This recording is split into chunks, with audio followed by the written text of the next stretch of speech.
remember just like lying awake at night, just thinking about how does Wi-Fi work? You know, people couch sheeps to fall asleep. I would like try to figure out how Wi-Fi works.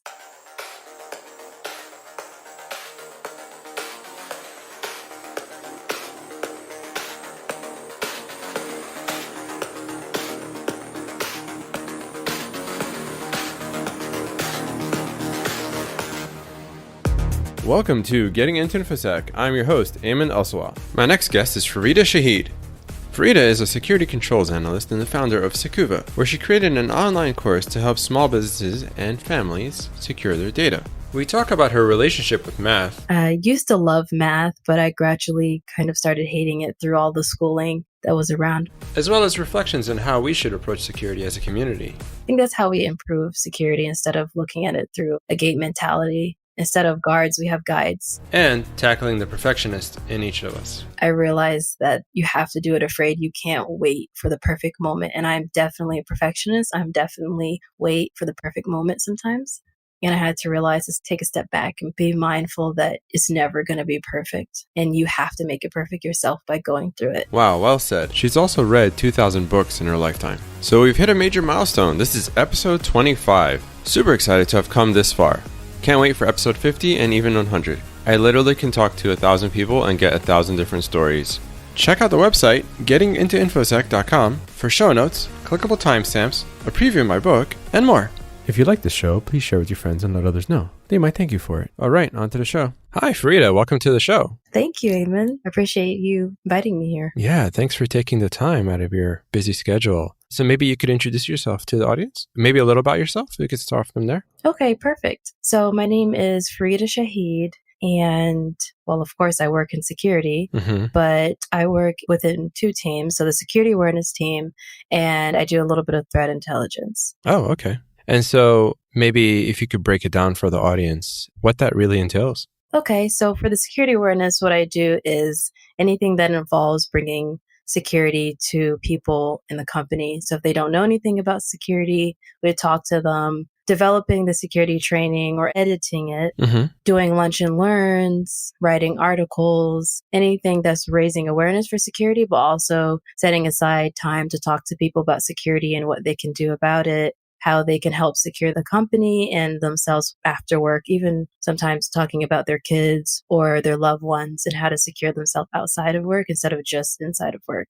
And then the threat intelligence side is I just support the team with making sure the messaging is going out with the right people. So the incident responders and making sure everyone has the most up-to-date information so that we're rolling out patches in time. That's interesting. So you probably have a good feedback loop between the two sides where threat intel information can kind of feed some of your security awareness trainings. Is that right? Yes, definitely. So what I have to do is I have to break down the security concepts in a way that other people, whether they're associates or executives, so they can understand what to do. So if they're a business executive, they understand what's going on and what may be required of them just for general situation awareness. And then for people who are associates, so they know what is going on in terms of what not to click on or what to watch out for. Especially right now, we were in tax season, so we put out information about that as well and awareness. Yeah. Okay. And so what's the most interesting question you've received from the security awareness side? Most interesting question. I don't know. I think most of it seems to be like the regular questions. Which are? I know sometimes they would ask like, what type of software do you use for security? I'm talking about VPN. They ask, hey, can I use that at home? Just like regular questions. I know some people have asked me to sit down with them and walk them through some steps. And that's something that I'd probably talk about later on about my experience with that and my frustrations with that and why I decided to do something about that. Okay, great. Well, tell us a little about that. You had a story there? Yes. So what I found was when I was sitting down with people and talk to them about the steps, my job is really to give awareness and to gather intelligence. So I don't have enough time to sit down with people and walk them through those really important steps, especially since there's a lot of people, thousands of people, if I'm wanting to get information out. So most of the time you just have to post something and you have to break it down, knowing that a lot of people aren't going to read it. And when I do lunch and learns, you know, I have a couple hundred people on a virtual platform, or you might have like maybe 30, 40 people in the room. Sitting down with them one-on-one is kind of difficult. But when you're able to do that, you don't have enough time allotted for that. And I believe that I couldn't provide as much value as I wanted to. And I thought, okay, if people don't understand cybersecurity and they don't know how to implement it, then I need to take time and sit down with them and walk them through it. And so that's why I created Sekuva, because I felt that something is really needed. And I looked around and I didn't see cybersecurity coaching for regular people, everyday people. And since it's really important and no one has any idea what cybersecurity is, I thought, let me bring my experiences from Infosec to the regular people. I see. And how has it worked out? There's a lot of great interest in it. And I've talked to several people who didn't understand the magnitude of it until something happened to them, until they've gotten hacked or until their entire business shut down for months, until they had to dish out thousands of dollars to fix something. And when they're talking to me, they usually are the most passionate people because they understand how important security is. Yeah. But it was kind of too late for them in that sense. It's never too late, but they felt like it was too late and they really appreciated what I was doing. And definitely some other people who understand security and they're really interested in helping themselves and their family. There's a great interest with mothers or with parents with their kids online because kids are nowadays are on YouTube and Instagram and Pinterest. And so there's a huge gap in terms of what they know and what is out there. Yeah, online safety is a really important issue. I volunteer at my kids' school and it's just so important. There's so many angles, but really it comes down to educating the parents because at the end of the day, there's only so much you could do at school. It's what they do with their devices at home, right? Exactly. Yeah. So that's why I felt like we need to reach people there. And that's why I created the course. It's an online course that people can go through. And it's a coaching course. So that's why I did it, because I felt like in these situations, in these settings, you do something, you go home and it's just like you forget it. And I wanted to do something that reaches people where they are and provide that intimate setting where we can just ask questions and walk people through that. I feel like that was really missing in the security field. I see. Is it automated or is there some involvement there? There's a lot of involvement. Some of it's automated in terms of the course coming out. It's a drip course, so it comes out week by week. There's each module for 1 week. So all of that's automated. The emails are automated. But in terms of the coaching calls and having one-on-one calls and having group coaching calls, that's not automated. That's me actually getting on and talking to people. That's great. That is really good. So when you're giving some of these security awareness trainings on Lunch and Learns, when you first started, did you have difficulty starting with that? I would say I had difficulty, but it was also a little easy. And I guess I'll break that down because, of course, I felt like, okay, what am I doing leading Lunch and Learn? Originally, I wasn't going to lead the Lunch and Learn, but what happened was I had 3 people in the team that was doing the Lunch and Learn. One, unfortunately, got sick and he was out. And when he came back, he didn't have the energy and the strength to do the Lunch and Learns. And the other really wasn't interested in social interaction like that, just a behind the scenes person. Nice. And so my manager looked at me and the rest of the team looked at me and they're like, that's it. You're leading the Lunch and Learns for the rest of the month. And I'm like, what? Like, okay. So I was definitely nervous because I didn't think that I would be doing that type of platform, that large of a platform and such a large organization. And they just trust me with it. Of course, we had different events before, so they kind of knew how I was. And they knew that I loved public speaking and that I really loved teaching. I had a lot of experience teaching, tutoring, mentoring, coaching. So they kind of knew that background and they thought, well, go for it. And it was difficult, of course, because I had to go through imposter syndrome. That's what it is, where you feel, okay, someone who has 20 plus years experience should be talking about this, not me. I only have maybe like 3 years of experience in total in cyber. So why am I talking about this? But I realized that if you have just a little bit more experience than someone else, you can be of value.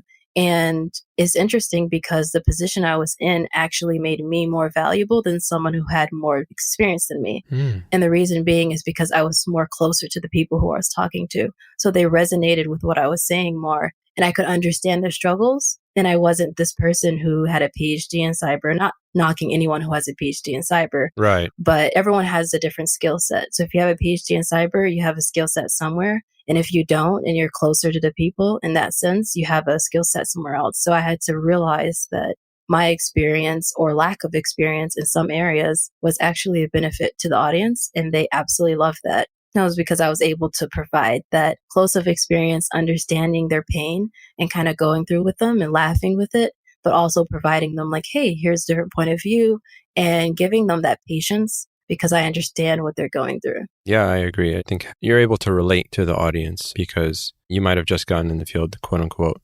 But yeah, being able to relate to the audience in any way, I think is really important in anything security. Yes, definitely. Great. And now a message from our sponsor. Hello, I'm Eamon, your CIO. Hello, I'm Eamon, your CISO. We're the same person. I make sure we're innovating quickly and pushing out new code with nothing in my way. I make sure we're writing code securely and that security is involved at every step. I think everyone should have admin on their laptops and approve their own pull requests so we could innovate. I think everyone should use authorized applications and document all their changes. I think you're slowing us down. I think you're putting us at risk. We have no conflict at all.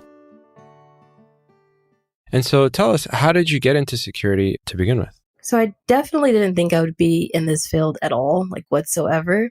I used to love math, but I gradually kind of started hating it through all the schooling that was around and most of all the professors or the teachers that I had. And so I vowed never to have anything to do with math whatsoever. Like, I was like, any field that has like any math, like 1 + 1, I'm not doing it. It's over. I'm sure a lot of people could relate. Yeah. I was like, nope, not happening. And so that's why, you know, those little jobs people do where you're a cashier or something, or I was like, no, I didn't want to do that because that involved money and adding things and I didn't want to do that. So that was how much I was kind of avoiding it. That's funny. Yeah, I did a few little jobs where I was a broker. I did mentorship. I did teaching. And through all of that, I realized that I didn't really want anything but tech. How is that? The reason being is because my father was in technology. He was a network engineer. Mm-hmm. And so whatever your parents' field is, that kind of is in the back of your head, whether it's a yes or no. Right. And that always kind of been a no for me because math, you know, I was like, no. But that was the last checkbox on my list. And I was looking at that list and I thought, okay, you know what? Just let me do it. Let me try this out. So I made a huge leap and I made that my major in college and I did IT. But I had this conversation with my father in the car one day, and he was talking about how IT is great. He's been in IT for like decades, Mm-hmm. but he said, you know, cybersecurity is new, it's upcoming. I really believe that your skills will be good for cyber. There's not a lot of women there, especially not a lot of Muslim women who look like you. And I really would love you to get into cyber. You should look it up. Mm-hmm. So I spent a few months looking it up, researching, and I finally made my decision that I was going to change my major to cybersecurity. Oh, wow. Okay. Yeah. I have no idea. It was just another big leap. And I just thought, okay, as long as I'm not doing math, like that was just the biggest. Yeah. I was so scared about it. There you go. Yeah. And what was your major going into college? It was network technology or information technology. Network technology. Yeah. Okay. So right from the get-go, you were in some sort of IT field. Yes. I don't know why.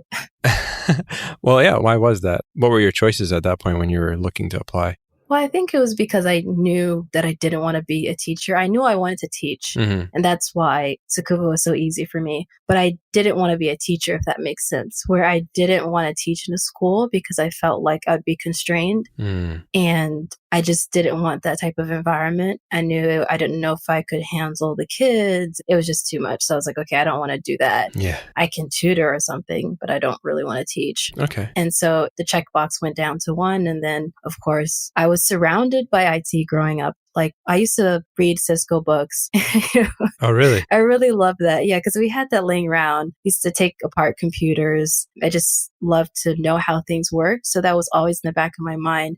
But I think somewhere when you go through school and you get anything less than an A+, you think that you're stupid in it. And I think that's what happened. And at that point, I was kind of tired of it. Mm-hmm. So I decided, let me just make that leap. That's awesome. And were you surrounded by computers at an early age? Yes. My parents made sure that I had a computer, but they very intentionally didn't have internet on it. Mm-hmm. They wanted me to figure out how it worked and what to do. And so, yeah. So describe that. Like, what was your first computer interaction? Walk us through that a little bit. I can't remember what computer was. I know people can remember them, but I can't remember. It had a ThinkPad. Yeah. Okay. ThinkPad. Yeah. So it didn't have internet. So I was just looking at it like, okay. Mm-hmm. But I was really curious. And so one thing, I just wanted to see how it worked. And it was a really interesting experience. I think that's the first time that I realized that, okay, because I remember I didn't know how the Wi-Fi worked. Okay. And I just was like, how does it work? Because I know how Ethernet works, so that makes sense. But I remember just like lying awake at night, just thinking about how does Wi-Fi work? Wow. So I would just spend like, how people count sheeps to fall asleep. Uh-huh. I would like try to figure out how Wi-Fi works. Nice. Yeah. What age was that? Oh gosh, that was probably maybe 10 at the least. Oh, wow. Yeah. That's pretty cool. And is your mom also in tech? No, she's not. She's a genius in math, but she has her master's in English. Okay. And so that's why I wanted to do something like, grammar or something like that. I see. So my hatred for math kind of hurt her because she really loved it. I think she was hurting more that I didn't have that confidence in myself. But now she's happy because she sees me kind of flying away with everything. Okay. And then as you're going through your older childhood, teenage years, were you really into computers or computer clubs? Describe that. No, not at all. Actually, I was the typical kid where I hated math because I used to love math actually before then. I can't remember how I did it, but I used to do like multiplication tables on my fingers, like whatever, you can just give it to me and I got it. And I had this teacher who hated that. She wanted me to memorize. And I've always been bad at memorizing things that I don't understand. And that kind of went downhill. And then from there, I think that was maybe fourth or fifth grade. And then I just started hating math because I felt like it was bad. Right. And then were you still actively using computers at that time? No, I fell off because I was just like, nah. I mostly read a lot of books. I had about 2,000 books, so I read a lot. Wow. 2,000 books. Yeah, 2,000 books. I counted, by the way. That's amazing. What kind of books were they? Oh gosh, anything and everything I could get my hands off on. Loved books that were completely out of my reading range. Oh, okay. I can't remember each and every one of them, but I love psychology and human behavior. That was something that I was deeply, deeply interested in. That's something that I just loved it so, so much. So that's what I kind of soaked in. Wow. So you read fiction and nonfiction books? Yes. Wow. Okay. Yeah, I'm just trying to paint a picture for those who have kids out there. What should they do to help their kids maybe get into either computers or even more cybersecurity, So I think one thing that really helped was having books about people, women, and Black women who were in technology or who were the first in any field. So whether it's writing, whether it's neuroscience, whether it's astrology, whatever it is, whatever subject, having those role models really kind of subconsciously told me that I could do it. Oh, I see. Because I was in an environment where a woman couldn't do it. A Black woman can't do it. So having that in my head, even though consciously I wasn't feeling it and I felt insecure, having those books, having those stories subconsciously really, really impacted me.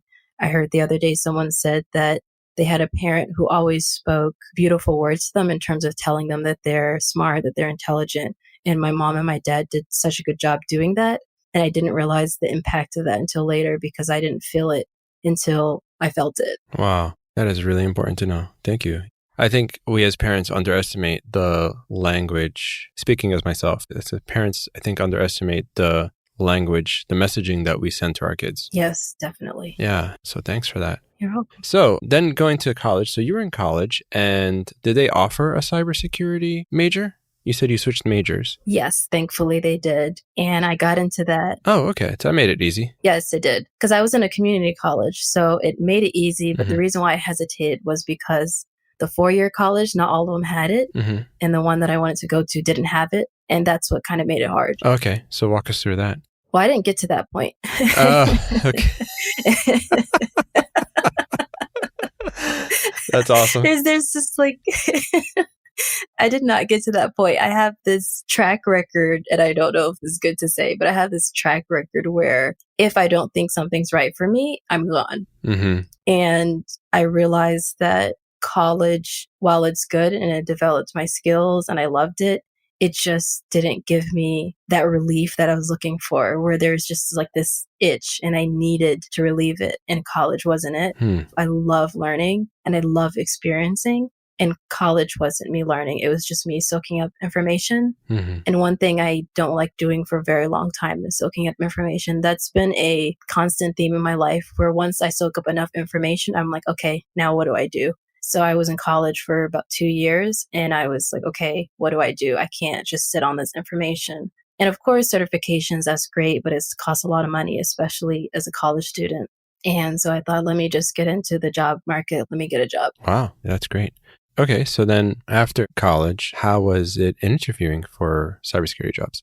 So I had a different route into cyber, and I didn't get to have all those horror stories about interviewing, especially as a minority like me. But what I did was I was searching for an internship. It was kind of hard to do that, honestly. But after like maybe 3 months at least of searching for an internship, I found this program that helped young adults get into IT and security. Mm-hmm. And I'm a huge advocate for programs like that. And I went through this program called Year Up. Okay. And it basically helps young adults get into IT, cyber, business, finance, whatever it is. It's across the US. And so that's what I went into. And I'm extremely grateful for programs like that because they give people who otherwise wouldn't have a chance to get into a corporate world or get into a job. So I went into that. I got an internship at this financial firm. And then 6 months after, I got hired. And then that's how I got my first job. Wow, that's awesome. Yeah, Year Up is an amazing organization. And so you were an intern in the cybersecurity? Yes. When you went to Europe, you were in the cybersecurity program, correct? Yes. Yeah. What would you suggest for hiring managers, or how would folks interact with Year Up? What would you recommend to those out there looking to work with organizations like Year Up? I think they would have to contact Year Up, definitely on their website. They have information about contacting them. There's a lot of big companies that have them as corporate sponsors and sponsoring them, sponsoring a student. Mm-hmm. It's not, I think, but I know that's extremely helpful because you have no idea who you're missing because you're looking at a resume and that doesn't have everything that you want on there. Mm-hmm. I always felt that the company that hired me took a huge risk. But when I talked to them, they said like, no, it wasn't a huge risk. It's actually like pretty good. It was fine. And realizing that there is some type of talent, whatever it is, outside of what you're looking at. I think that's how we improve security instead of looking at it through a gate mentality. Yeah. Instead of guards, we have guides. Yeah. Yeah. And for those looking to get into a Year Up program, how would they go about that? If they go to the site, Mm-hmm. it should show you which states they're in. And then you can see which one is the nearest to you. Okay. Like how long was the training, I guess, that you went through? 6 months. 6 months and then a 6-month internship. I really wanted the internship. That was the most important part for me because I already did college and all of that learning. But I decided to go through it again because it was worth it and you make sacrifices. So that's what I did. Wow. Okay. And how big was your cohort? 80 people. 80 people. Okay. And did everyone find a job after that? Most people. It really depends on how you do. Mm-hmm. So most of them did, yes. So is everyone like graded? Maybe give us a little about the Year Up experience for you. How was it? I guess for those out there looking to understand more about Year Up, because 6 months is a long time to go unpaid. It is. And I know that's a difficult thing for many people, but maybe walk us through that briefly about the process for you. It definitely depends on your situation.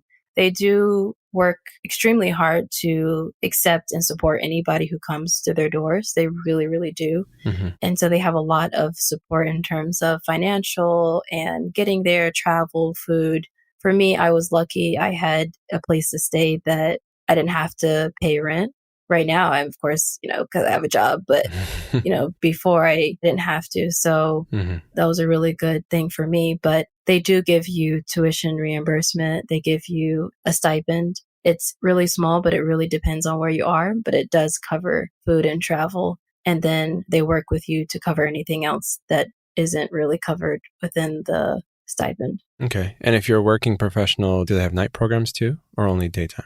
They only have daytime, so they work with you to get either a new job or they help you through that process. Many people do work and do Year Up.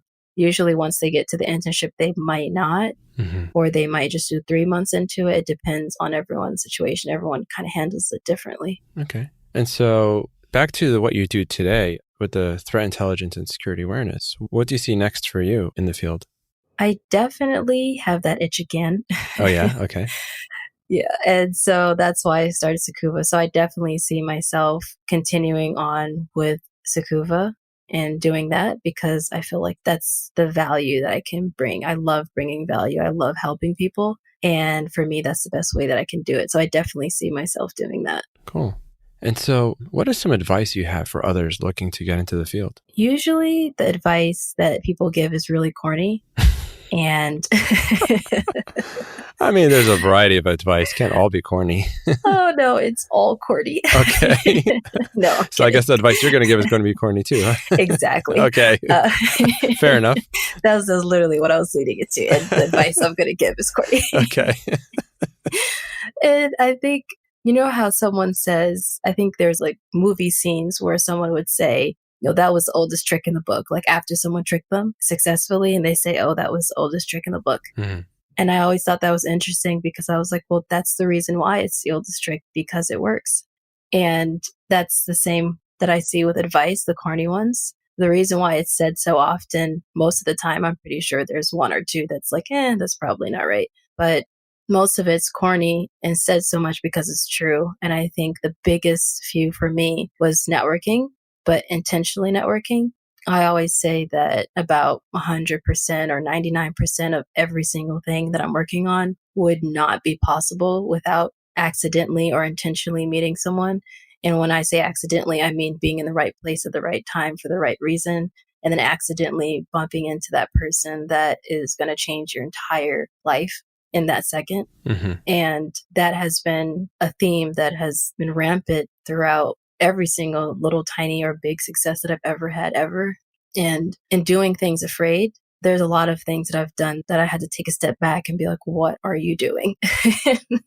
Why are you doing this? But I realized that you have to do it afraid. You can't wait for the perfect moment. And I'm definitely a perfectionist. I'm definitely wait for the perfect moment sometimes. Mm-hmm. And I had to realize is take a step back and be mindful that it's never going to be perfect. And you have to make it perfect yourself by going through it. And it's been a crazy journey. And I know this is just the beginning. And I would love for people to really take that to heart and understand that networking and connecting and understanding people and getting out of your comfort zone is the biggest blessings you could ever give to yourself in terms of growing and being better professionally or personally. And of course, connecting with other people who are going through the same thing. Yeah. Wow. Well said. I think the afraid part that you mentioned, I think that's a good point. We try to wait until we have that confidence, but maybe just jumping into it, right?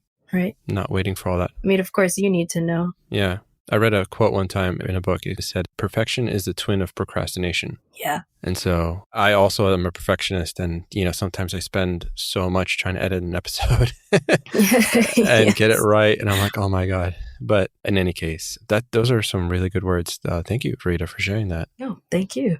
I appreciate it. Great. Do you have any interesting war stories, cybersecurity war stories that you'd like to share with the audience? I don't think I've ever had war stories. I don't think I have had that yet. The only war story is the battle I have within me inside. Okay. I think that's something that happens internally all the time. But I don't have any external war stories where I messed up something and I thought, I didn't realize it was in prod or something. I don't have any stories like that where I messed up a system or anything. Yeah, no war stories. You were going to say something about battling yourself? Oh, yes. So I have internal war stories instead of more external. Mm-hmm. I think being type A, not I think, but I know being type A and being a perfectionist, you're always battling within yourself to do something. And I've had moments where I wasn't going to send an email because it wasn't perfect, or I wait to send an email for 3 days, or I forget to follow up in networking for 3 weeks because I'm looking at that oh no, that doesn't sound right. I know, especially starting my own company at the age that I am and getting into certain situations, I had to battle within myself to pull that out, to pull who I am out. I've always been a very confident person, but I've realized that that battle within you is everyone has that. And I think one of the most important things that I've been seeing lately is people sharing their quote unquote failures and making it normal because it is normal. I think that was one of the best things ever. Anytime I felt like I made a mistake, it allowed me to just kind of go within myself and it's okay. You're human. You can make mistakes. And then one thing I really remind myself is that it's not the mistake that you make. It's what you do about it afterwards that matters. And what I try to do is make sure that everything afterwards is as perfect as possible in terms of perfect as an imperfect, and go through that within myself. Because that's something where if you're doing a new lunch and learn, if you're starting a business, if you're talking to a new client, if you're teaching something, especially trying to make sure everything's correct and the facts are good and you're teaching well. I think that kind of goes within your mind. But when you get that outside feedback saying, it's actually good, that's good. But I realize that kind of doesn't help the battle within because it's coming externally. I think the internal validation is more important than external. External is very good, but if you can be okay with yourself internally and say that was good without someone else having to say it. I mean, they should say that's good so because you have to give service to them. Right. You have to understand if they like it, but definitely having that conversation within and looking at it objectively and saying, you're good, you're fine, be on your way. Wow. What are some practical tips you do to battle imposter syndrome? I think the best thing is, for me, I remember like my purpose and why I'm here. And I'm not here to be perfect. I'm here to provide as much value to myself and other people. And that no one in this world is ever going to be perfect. And also to realize that no one cares about you. And I know that sounds crazy, but at the end of the day, you care more than anyone else does. Especially when you're having a speech or you're doing something, no one knows what you're supposed to say. But they know how confident you feel in that moment. They hear and feel your feelings. And that kind of calms me to realize that the world doesn't revolve around you. No one really cares about you in that way. But what they do care about is your presence. That's what people can feel. That's an undeniable thing.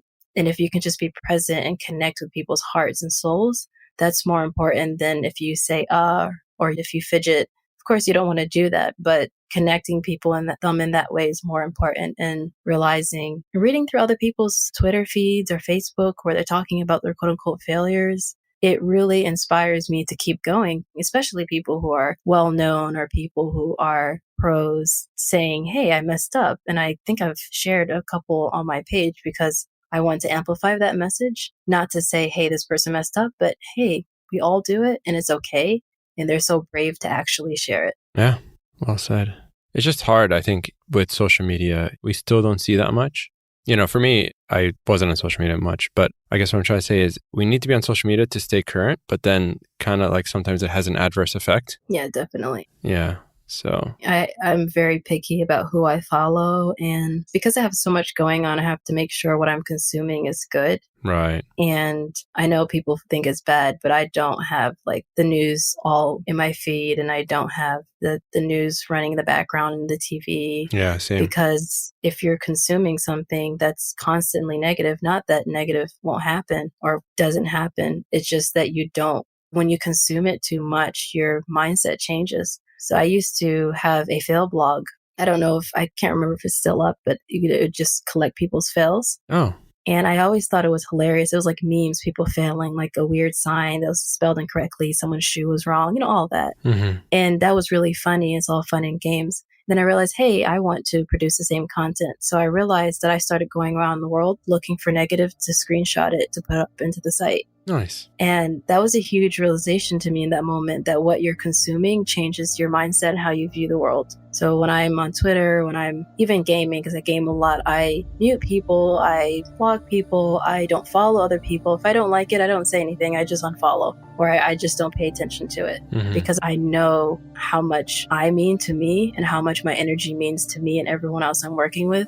And I cannot consume that. And when I see it, I either have to vent to someone else because, you're going to see negative. Yeah. But I try as much as possible to kind of control it because I'm worth it. Wow. Yeah. Protect yourself. Yep. Input, output. It comes down to input, right? Yep, exactly. Garbage in, garbage out. Yeah. Wow. Awesome. Well, Fareedah, thank you so much for coming on the show.